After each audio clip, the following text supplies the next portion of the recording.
একসময় প্রাণবন্ত নগরী হিসেবে মাথা তুলে দাঁড়িয়েছিল গাজার সবচেয়ে ঘনবসতিপূর্ণ জেইতুন এলাকা। দখলদার ইসরায়েলের মুহুর্মুহু হামলায় আজ তা পরিণত হয়েছে ধ্বংসের নগরীতে।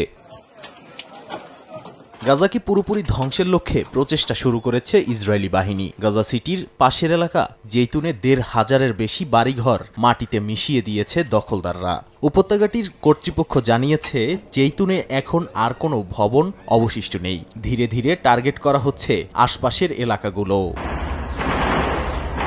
ইসরায়েলি সেনারা শুধু বোমাবর্ষণেই থেমে থাকেনি। রোবট, কোয়াডকপ্টার, ড্রোন আর ভারী যন্ত্রাংশ ব্যবহার করে প্রতিদিন গড়ে ৬০টির বেশি ভবন গুঁড়িয়ে দিচ্ছে বলে জানায় গাজার সিভিল ডিফেন্স। এমনকি ধ্বংস করা হয়েছে রাস্তাঘাটও। তাই উদ্ধার কার্যক্রমও ব্যাহত হচ্ছে। আর এসব ধ্বংসযজ্ঞের কারণে ৮০% পরিবার আজ ঘর ছাড়া। তারা আশ্রয় নিয়েছে পশ্চিম ও উত্তরের দিকে। শুধু জেইতুন নয়, গাজা সিটির সাবরা সহ বেশ কয়েকটি এলাকা মিলিয়ে আগস্টের ৬ তারিখ থেকে এ পর্যন্ত ১০০০-এর বেশি ভবন ধ্বংস হয়েছে।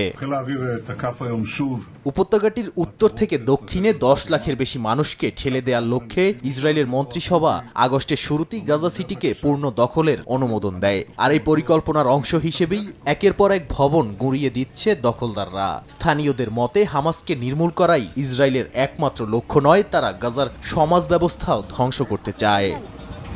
নাদিম মারজান, সময় সংবাদ।